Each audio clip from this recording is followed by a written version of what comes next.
It's the ultimate test of physical, emotional and mental strength. Tap and say, right, you need to be ready to walk. You'll walk you to the tunnel, you'll walk out. It's a roller coaster. I always say fighting, for me, was the best and the worst day of my life. You just wait. It's the longest wait of your life. It's the longest wait of your life for the shortest time of your life. You've got all these nerves and all this anxiety because your adrenaline's through the roof. And they'll go in, the door locks. It's almost like kicking autopilot. And the entire world outside of that cage disappears. All you see is 8 walls of a cage, 1 opponent, 1 referee, and you just hear your cornerman voices on the outside. That's it. Peripheral's gone. All it is, you're dialed in, you're focused, and you're in war. Some people just don't have what it takes, so.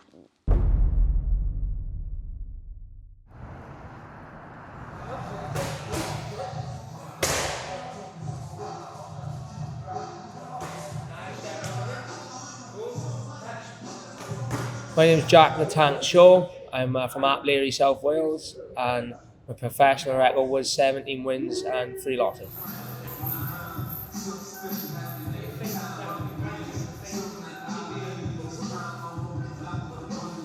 So I started 6 years of age at a kickboxing gym. Again, mainly just, I think my parents just wanted to get me out the house, get me active, burn a bit of energy off. I was always introverted as well, which is a weird one because like people would probably listen to me talk and think, you know, he loves talking in front of the camera, but it's not my favourite thing to do.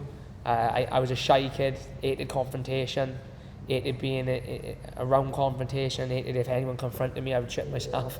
To having a long career in the sports. My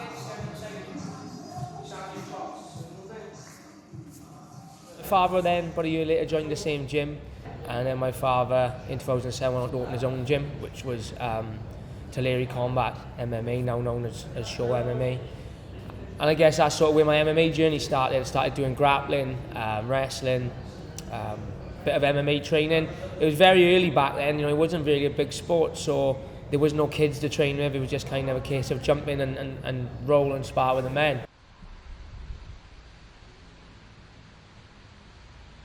So I'm Mason the Dragon Jones. I am a professional MMA fighter who fights out of Wales. I currently fight under the UFC Ross banner, and my professional record is 15, 2, and 1 no contest. Here he comes, here he comes. Laughable, used to call his brother Salt, because a little bit's perfect. Yeah. You have too much of it, fucking. I started when I was 7. I went to a grappling hall. The grappling hall, literally, they said it was adults only. They weren't interested in having me, so I ended up going to a kickboxing gym. Falcons Kickboxing was where Jack Marshman started training, Jack Shaw started training, Richard Shaw, Joseph Duffy, and numerous other fighters. Like it was a big melting pot gym for Welsh MMA, and yeah, there's so many fighters who went from there into the UFC and further on.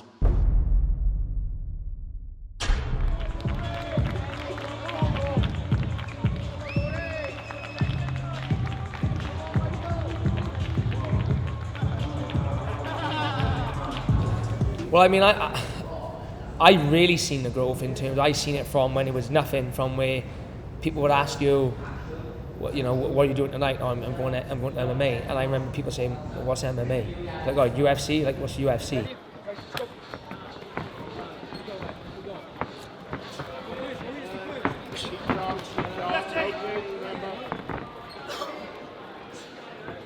We've gone from having no one on a big show to then, like we said, Jack and Brett getting the UFC, to then I think there's been 6 or 7 Welsh UFC fighters since, to, we got like a stable of guys here now, where I generally think in 5 years we probably have 3, 4, 5 guys knocking on the door of a UFC contract. If you said that to us 10 years ago, when Jack signed, you'd be like, oh, I don't know about that. There may be 1 or 2.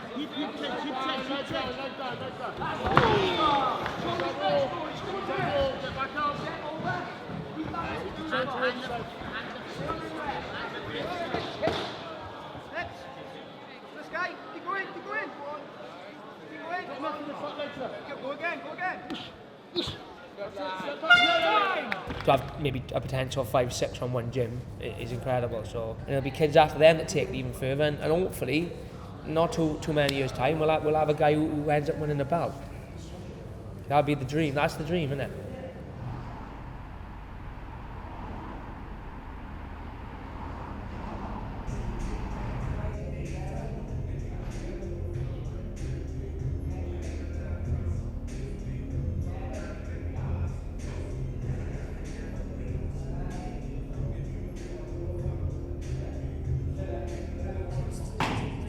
I won a national championship. I won the British as BJ athlete, as a judo athlete, as a kickboxer.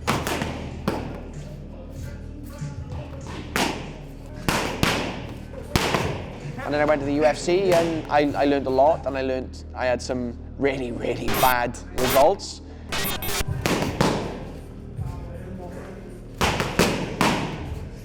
I took a step back, I come back.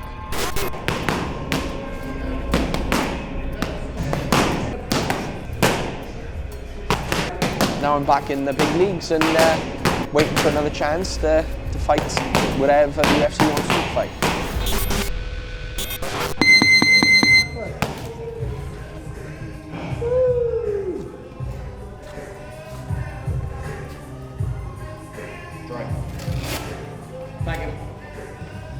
I think some people are just born with it, to be honest with you. I think some people could be born in Appley, or could be born in a mansion in Beverly Hills, and I think some people are just born with it. Obviously, I feel like kids who grow up in a bit of a tougher environment and grow up fighting, they get that natural... They're faced with that fight or flight response from a young age, and the kids who grow up in the tougher environment don't necessarily get a choice. It's fight or flight, and a lot of the time, they may cower for the first couple, and then they think, I'm going to have to fight back because people are going to keep trying to fight me. And I feel like that gets ingrained in you when you're young.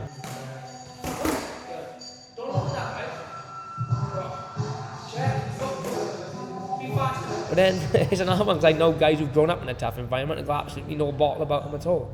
So it's an hard one. That's why I think you were born with it or you're not. You've got it or you haven't. I think you'll be more inclined to find it if you're in a tougher environment. But if you haven't got it, you haven't got it, and that's just how it is. Because he's good at me, to be fair, he doesn't question it. But it's hard to know when you're being a pussy and when you're not. And like prioritising stuff is just fucking nightmare. So I've got my bloods. Competition level, there's like people talk about fight, flight and fawn, but when it comes to professional sports, you either have the people who step up and they perform better under pressure, or you have the people who crack under pressure. And for me, I've always performed well under pressure. The more pressure there is, the better I perform. My mother's great-grandfather, I think, was a bare-knuckle boxer, so maybe it's in the blood, maybe it's not. All I know is I love and I'm very good at violence. It's no coincidence that my dad was a fighter and I grew up a fighter. Hopefully my son doesn't grow up a fighter. But we've all had fights where we've had our back against the wall and then come out the other end. You can't teach that. I've seen world-class boys, and I mean world-class boys in the gym, be brilliant, and then you go and watch them fight and they get stuck in a bad position, they pretty much roll over and quit. And that's not just in my gym, that's in other gyms, that's in gyms all across the world. It's not something you can teach. I'd rather have someone with heart in abundance and zero skill and try and teach them to fight than have a natural athlete who's an incredible striker, an incredible athlete, but got no fight in them. They talk about the three different types of the fighter. There's the martial artist, there's the athlete, and there's the fighter.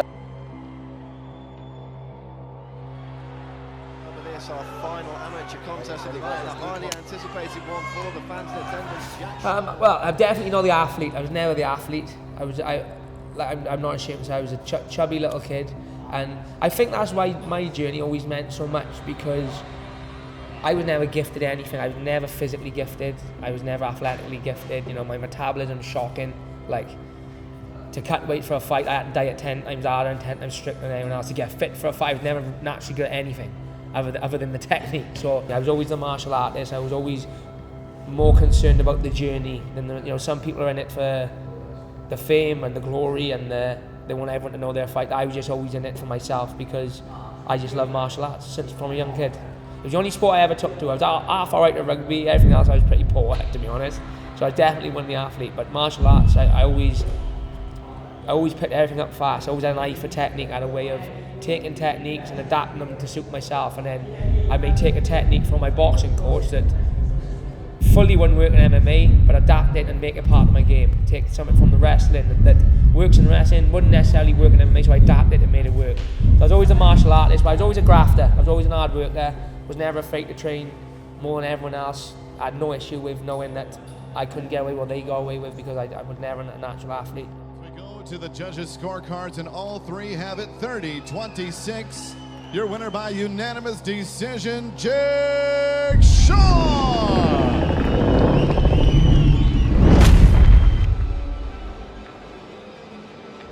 Yeah, like I've always been the third type. Like I love it for the violence. Don't love it for like the martial arts and the spirit of it.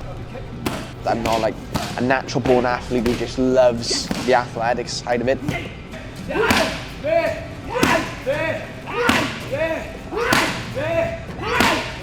I just purely love violence. No. Fuck off. So good. Luke, do you know how to reset it? Oh, there we go. It's alright, I'll sort it if it goes off again. Don't stress. No, it's all good.